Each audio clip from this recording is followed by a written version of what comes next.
তো আজকে পান খাবি? পান খাবি?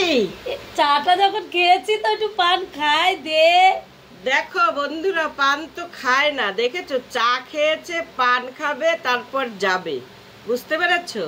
দেখতে থাকো, একটা ব্লগ ভিডিও নিয়ে আসছে। কথা যখন শুনলামই চা খাওয়া নিয়ে পান খাওয়া নিয়ে, তা খেয়েই যাবো। তোকে তো খেয়ে যেতেই বলেছি গে। মন থেকে তো বলিস নাই। আরে মন থেকেই বলেছি বন্ধু। তো এই যে সকালবেলা আজকে ছেলের বাবা বাড়ি চলে এসছে।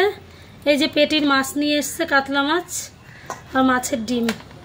আর এইদিকে তো ভাত হয়ে গেছে, ডিম সিদ্ধ আলু সিদ্ধ দিয়ে ভাত করেছে, ছেলেকে দিয়ে দেবো খেতে।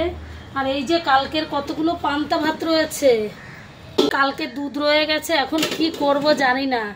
এইদিকে তো ঘ্যাটকল শাক নিয়ে এসছে, এই যে সবজি টবজিগুলো তো আসার সময় আজকে যে সকাল সকাল চলে আসবে আমি তো জানি না, ফোন না করে চলে এসছে। এবার আলুও নিয়ে আসেনি, এখন আবার বাজারে গেছে আলু আনতে। তো দেখতে থাকো। তো ছেলেকে ডিম সিদ্ধ আর আলু সিদ্ধ দিয়ে ভাত দিয়ে দিয়েছে, আর মাছটা ধুয়ে নিয়ে এসেছি, লবণ হলুদ মাখিয়ে রেখে পান্তা ভাতটা দুইজনে খাবো। কর্তা মশাই যে দোকান থেকে আলু নিয়ে এসছে। রাহুলের মা কি করছিস? এই যে পান্তা ভাত খাচ্ছি। আর কি কি দিয়ে খাচ্ছিস? ডিমের মামলেট, মাছ ভাজা আর কাঁচা পেঁয়াজ। হেভি টেস্ট হচ্ছে। হেভি টেস্ট হচ্ছে। তুই কি খাবি? না, খাবো না। তোর কর্তা মশাই সবজি কাটছে, তুই পান্তা গিলতে বসে পড়েছিস। আমার কর্তার জন্য এটা রেখেছি, এই দেখ এই দেখ। তাহলে ঠিক আছে। আমার বড় সবজি কাটতেছে, তোর কি হিংসা হচ্ছে?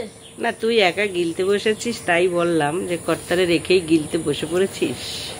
তোর বাড়িতে তো সবজি কাটার লোক ভালোই আছে, কাজের লোকের আর কি দরকার বল। বাহ, ভালোই তো।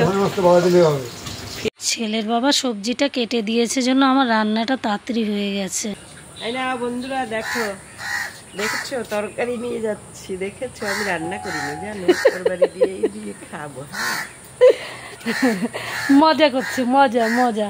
তো স্নান করে উঠেছি, এখন চলো কি কি রান্না করেছি দেখাই, ছেলেকে খেতে দেবো। সব সেরে টেরে কমপ্লিট হয়ে স্নান টান করে এই যে এখন দুপুরবেলা সব ও তো খাচ্ছে, ছেলে খাচ্ছে, ছেলের বাবা ওদিকে সকালবেলা এসে ওই খাওয়া দাওয়া করে পান্তা ভাত খেয়ে টানা ঘুম দিচ্ছে। তো কি রান্না করেছি দেখো আজকে। এই যে চিচিঙ্গা দিয়ে আলু দিয়ে কাতলা মাছের ঝোল। তো আজকে পেটির কাতলা মাছ নিয়ে এসছে। আর এই যে পুডাটা কুমড়ো কচুর গাঠি দিয়ে একটা লাবড়া ঘ্যাট আর উচ্ছে ভাজা। আর বেশি কিছু করিনি আজকে। এইদিকে বৃষ্টি, এইদিকে রোদ, কিন্তু গরম তো কমছে না। তো পুরো ভিডিওটা দেখে কিরকম লাগে কমেন্ট করো। আমার ভালো থেকো, টাটা।